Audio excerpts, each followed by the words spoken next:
तकलीफ तो साहब बहुत हुई, अभी आंसू आ रहा है मैं उस बात को जब सोचता हूँ। मगर माया और मंगलू, निरंजन जिसका नाम है, कोई कुछ दरोगा खाया, कुछ वकील खाया, कुछ सब लोग खाते खाते सब खा लिए, सब मिल के खाए। सब बर्बाद। गद्दे वाली गाड़ी बेच दिया, अपनी जमीन बेचकर सबका पेट भरा। मैं तो साहब भूखे मर रहा हूँ, मगर इसका न्याय मिलना चाहिए हरिंदर यादव को, जो दरोगा थे यहाँ। दीपू है। आपके साथ जो भी घटना है दोस्तों को बता दीजिए हमारे। घटना ये है कि मेरे ससुराल वालों ने मेरे खिलाफ मुकदमा दर्ज किया था कि मेरी लड़की को गायब करके हत्या कर दिए है, और इसी में मैं जेल काटा हूँ। और इसे प्रशासन आपका साथ दिया था नहीं दिया था? नहीं, प्रशासन हमारा कोई साथ नहीं उस समय दिया था, हमारे एक तरफा खिलाफ थी। और मैं बताता गया कि मैं ऐसा काम नहीं किया हूँ, आप जांच कर लीजिए, लेकिन कोई सुनवाई नहीं हमारी हुई। तो देख सकते हैं कि यहाँ की यूपी सरकार बोलती है कि हमारे यहाँ के जो शासन प्रशासन बहुत टाइट है, बहुत टाइट है। आज 2019 की घटना है और योगी जी आए हैं 2017 में आए। तो आप सब देख सकते हैं कि यही घटना है। और जो भी योगी बाबा बड़े बड़े दिखावा करते हैं, आपके प्रशासन जो कितना यहाँ छल करता है आप सब देख सकते हैं। तो आप लोग कई मतलब कितने महीने आप जेल कटे थे? 13 महीना। 13 में जी। तकलीफ बहुत हुई होगी। अब तकलीफ तो जेल जेल ही होता है, अब नाजायज जेल काटे हैं। तो जो आपको फंसाते कौन लोग थे वो? माया देवी हमारी सास थी, मंगरू हमारे ससुर थे, और हमारी औरत का वो मामा निरंजन गौर, और उसमें मेरी औरत का की बड़ी बहन थी रीचा। तो आपने दोबारा कंप्लेन नहीं किया कि? कंप्लेन तो हमने बहुत किया था, लेकिन उस समय मेरी कोई सुनवाई नहीं हुई थी, उसमें कोई तो सुनवाई जो दरोगा आपको फंसाए थे उनका नाम क्या है? हरिंदर दरोगा। हरिंदर पूरा नाम बताइए। हरिंदर यादव। 2019 में इनकी ड्यूटी थी यहाँ पे हमारे हल्के में। तो उन्होंने खोजबीन नहीं किया, उसके बाद आप डायरेक्ट आपको फंसा दिया? खोजबीन क्या हुई, हमें टाइम भी नहीं दिया गया, टाइम भी हमें नहीं दिया गया। अरे 20 तारीख को भगी दोपहर में, और शाम को मैं गिरफ्तार हो गया थाने में। 11 दिन मैं रहा थाने में, उसके बाद मैं छूटा। 2 महीने मतलब छोड़े थे। 2 महीने में रोज थाने पे हाजिरी लगाओ, आओ जाओ, पैसा दो लो, आई कर में, तो फिर चालान कट गया मेरा। लेकिन मुझे खोजने का कहाँ टाइम मिला। बताइए, यहाँ का प्रशासन खोजी नहीं, क्या सच्चाई इन्होंने नहीं खोजी, डायरेक्ट इनको चालान कर दी। और बाद में क्या हुआ तब? बाद में क्या हुआ, मैं छूट के आया, उसके बाद मैं बहुत मुकदमा दायर किया था उन लोगों पे कि मैं भी सच्चाई का पता लगाऊंगा। 156(3) पे दायर किया था। उसी बीच में मिली हमको मेरी औरत, मेरे चंद्रशेखर यादव उस समय आए थे मेरे हल्का में, वही मेरी औरत को वहाँ भिंड जिला से लाए थे। जी। तो उसके बाद आपने जब कंप्लेन किया तो उसमें सुना हो रही नहीं हो रही है? ससुराल वालों पे कंप्लेन उस समय नहीं हुआ था। अच्छा जी, उस समय नहीं हुआ था। 498 मेरी केस चल रही थी। जब आने के बाद मेरी केस क्यों चल रही थी, लेकिन तब भी मैं केस लड़ता रहा। और जजमेंट मिलने के बाद तब जाके मैं कागज़ लेके थाने पे दौड़ा। थाने पे नहीं सुनवाई हुई। एसपी साहब के यहाँ गए, एसपी साहब मेरी सुनवाई कर लिए हैं। अच्छा, एसपी जी आजमगढ़ की? जी अनुराग आर्या जी। तो आप उस बीच में आपकी पत्नी से बात नहीं हुई आपकी? नहीं। कितने दिन शादी हुए थे?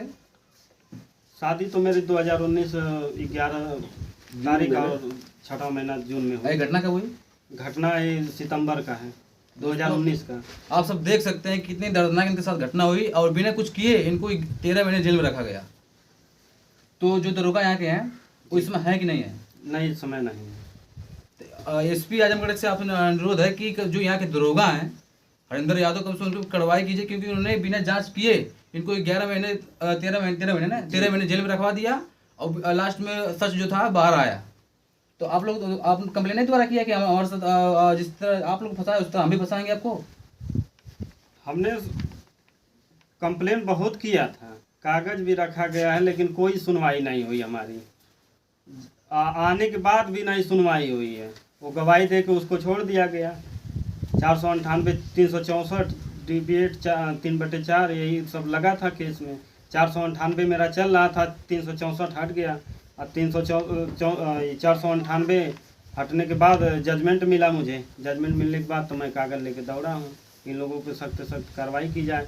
इन लोगों का यही काम है कि शादी करके गाना पैसा लेके, लेकिन हम लोगों को उस समय जानकारी नहीं थी कि ऐसे हमारे साथ छल किया जा रहा है। मतलब उन लोगों का यही काम ही है? जी। आपने पता लगाया होगा? जी, हमने पता लगाया भगने के बाद, तो इन लोगों का, इनके रिश्तेदार ही बोलेंगे कि हाँ इन लोगों का यही काम है। अब मेरी औरत का जो मामा है निरंजन, ये तो 2 लड़की खुद बेच चुका है।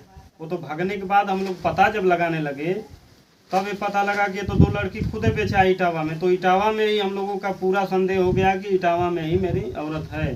लेकिन जब सुराग नहीं मिलेगा तो हम क्या करेंगे? हमें सुराग क्या मिल करेगा जब हम लोगों, हमें जेल भेज दिया गया है।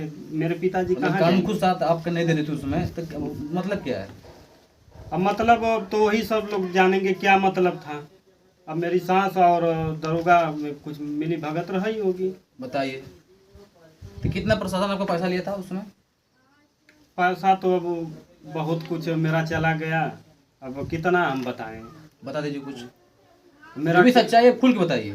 सच्चाई तो हम बताएंगे। सच्चाई जब सच्चाई मैं बताता गया कोई नहीं सुना, अब तो सच्चाई सामने आ गई है, अब तो सुनना ही पड़ेगा सबको। अब तो सुनना ही पड़ेगा। मेरा खेत पूरा, मेरी फिर से अगर मैं झूठ बोल रहा हूँ तो मेरी पूरे इंक्वायरी की जाए कि मेरा खेत नहीं बिका है, कि मेरी गाड़ी नहीं बिकी है, कि मेरा गन्ना गाड़ी मैं चला रहा था वो भी मेरी बिक गई उस समय। मेरे पास क्या है, मैं क्या करूं? मतलब पूरी तरह से बर्बाद आपको? कुछ नहीं है, बस यही घर बचा है। बताइए। घर मुझे खाना देगा। झूठे आरोप में फंसे और पूरा घर बर्बाद हो गया, पूरा गाड़ी घोड़ा जो भी इनका रोजगार था सब बर्बाद हो गया। उसी में बीच में अपने खेत भी बेच दिए सिर्फ केस देखने के चक्कर में। कोई कुछ दरोगा खाया, कुछ वकील खाया, कुछ सब लोग खाते खाते सब खा लिए, सब मिल के खाए, सब बर्बाद इनका हो गया। सब मिल के खाए। उस पर से मेरी सास 14 लाख मांग रही थी उस समय सुलह समझौता का। क्या मैं बोला कि सुलह समझौता किस चीज का होगा? बताइए। सुलह समझौता किस चीज का होगा? मैं शादी न किया हूँ उससे जी। अगर उसको कहीं जाना था तो मुझसे बता के जाती, तो ऐसा बवाल नहीं। लेकिन इन लोगों का षड्यंत्र है, ये तो बारीकी तौर से कानून खुद समझ सकती है। वो पागल नहीं है मेरी औरत। अगर ये चंद्रशेखर यादव अगर बारीकी तौर से नहीं उसको पकड़ते तो आज भी मैं तो उसी तरह रहता, मुझे फांसी की सजा होती। आपकी औरत आपके साथ दे रही थी, नहीं दे रही थी? नहीं, साथ क्या देगी जब उन लोगों का वही काम है कि हमें शादी मेरे माता पिता किए और मैं यहाँ आऊँगी और वहाँ से ससुराल से गाना पैसा लेके भाग जाऊँगी। बताइए, ऐसी ऐसी स्टोरी सुनने को मिलती है, दिमाग खराब हो जाता है। आइए इनसे, इनके पिताजी हैं, इनसे बात करते हैं। आपके बेटों को इतना बुरी तरह से फंसाया गया और 13 महीने जेल में रहे, तकलीफ तो बहुत हुई होगी आपको? तकलीफ तो साहब बहुत हुई, अभी आंसू आ रहा है मेरे उस बात को जब सोचता हूँ। मगर माया और मंगरू, निरंजन इसका नाम है, और उसका बाप जो है मंगरू, और मामा जो है निरंजन गोड़ खतीरपुर का, ये मुझसे 50,000 रुपया मांगा कि ला के मैं दे दूंगा, मगर हमारी कोई सुनवाई नहीं हुई। वो लड़के को जेल भेज दिए। जेल में लड़का जब फंस गया तो बस आप ढूंढते ढूंढते पागल हो गया। जो रुपया मांगे, अच्छा हमारा लड़का छूट जाएगा। हमने गाड़ी बेचा, गद्दे वाली गाड़ी बेच दिया, अपनी ज़मीन बेचकर सबका पेट भरा। मैं तो साहब भूखे मर रहा हूँ, मगर इसका न्याय मिलना चाहिए हरिंदर यादव को, जो दरोगा थे यहाँ। वो मुझसे पैसे लिए। एसपी साहब, आजमगढ़ से आपसे अनुरोध है कि आप बहुत अच्छे काम कर रहे हैं इसमें। हरिंदर यादव जो दरोगा इसमें है कि नहीं है? वो नहीं, यहाँ नहीं है। तो उनको संज्ञान में लेके उनको सजा दिलाइए, ताकि बहुत गलत काम किए हैं। आप सोच सकते हैं, आप आपके अच्छा एसपी तक भाई बात पहुंच गई होगी जी। तो एसपी साहब से लोग बात किए थे, नहीं किए थे? उसमें एसपी से नहीं मिले, जो क्षेत्रीय एसपी थे वहाँ वो मिले, कहें साहब के बंगले पर जाइए। वहाँ गए तो वहाँ कोई नहीं था, हम लोग वापस आ गए। चलिए, हम लोग पूरा कोशिश करेंगे कि जो लोग इसमें अपराधी हैं, जो लोग गलत काम किए हैं। अगुआ जो था यहाँ का भगवानपुर का, वो उसी की बात हम मानकर शादी की। और जब हम पता लगाने इसके औरत के वहाँ गए थे डांडी, तो वो हमको फ़ोन किया कि आप लोग कैसा क्या कर रहे हैं। हम कहे आपको नहीं मालूम है, अगुवाई करने चले आए, मगर आप ढूंढिए अब अपने बहने को, साड़ू की लड़की को। मगर आप कह रहे हैं कि आप लोग तमाशा कर रहे हैं। शिव प्रसाद भी इसमें है। शिव प्रसाद कौन है? उसका मौसा है, दीपू की औरत का। अच्छा, लड़की का। हाँ। अच्छा, बताइए, इतना षड्यंत्र रचा गया और ये पूरा परिवार पूरा बर्बाद हो गया। जब उसके घर पर हम लोग गए पता लगाने तो नहीं है।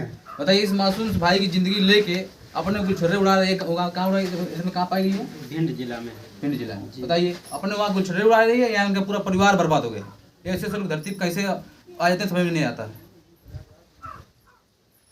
तो एसपी साहब से गुजारिश है इस मामला को पूरा संज्ञान में लीजिए और जो जो लोग इसमें पाए जा रहे हैं सबको सजा दिलाइए आप लोग। बस यही हमें निवेदन है कि सख्त से सख्त कार्रवाई की जाए कि दोबारा ऐसी हालत किसी का ना हो। भविष्य में मतलब जी, भविष्य में भी ऐसी किसी की हालत ना हो। मौत अच्छी है लेकिन ऐसे सजा नहीं है अच्छी, बेमतलब का, बेकसूर का जेल कोई काटे और कैसे कैसे मैं दिन गुजारा हूँ। बताइए। ठीक है, हमें से ही और लोगों को सीख मिल जाए और प्रशासन भी इस हिसाब से टाइट रहे कि हाँ औरत का ही नहीं, औरत का नहीं दोष होता है, औरत का दोष अब तो मिल गया है ना कि हाँ क्या सच्चाई लास्ट में है। साबित हो गया। जी, साबित हो गया। बताइए ऐसे ऐसे लोग कहाँ से आते हैं। अभी यहाँ से हम यही विनती करेंगे, सिर्फ एसपी से यही विनती करेंगे कि जो हरिंदर यादव यहाँ के है थानाध्यक्ष, उनको से आप दिलाइए उनको। बस उन्हीं से हमें तकलीफ है कि जब अगर उस समय आपका साथ दिए होते, नियम से काम किए होते तो आप ऐसा दिन नहीं देखना पड़ता। नहीं तब तो रफा दफा उसी समय वो लड़की आ जाती। थोड़ा भी अगर ख्याल करते कि नहीं ये लड़का जब बोल रहा है सही है तो उसका भी बयान लेना चाहिए था ढंग से, वो खुद बता देती। झूठा बोलने वाला उसका जुबान जरूर लड़खड़ा जाता है, क्यों नहीं लेकिन सच्चे वाला का नहीं लड़खड़ाएगा। जब हम गलती किए ही नहीं है, हम सब बताते गए लेकिन एक तरफा हमारी सुनवाई नहीं हुई। मतलब जीएनपुर थाना के अंदर थे वहाँ के। हाँ जीएनपुर थाना के। जी, जीएनपुर थाना में हमारे हल्का के थे उस समय। बताइए। तो दोस्तों दबा की वीडियो शेयर करें ताकि इन भाई को न्याय मिले और यहाँ के जो एसपी अनुराग आर्य जी हैं संज्ञान मिले, और बाकी वीडियो दबा के शेयर कर दीजिएगा। बाकी कमेंट बॉक्स में आप अपना राय दीजिएगा।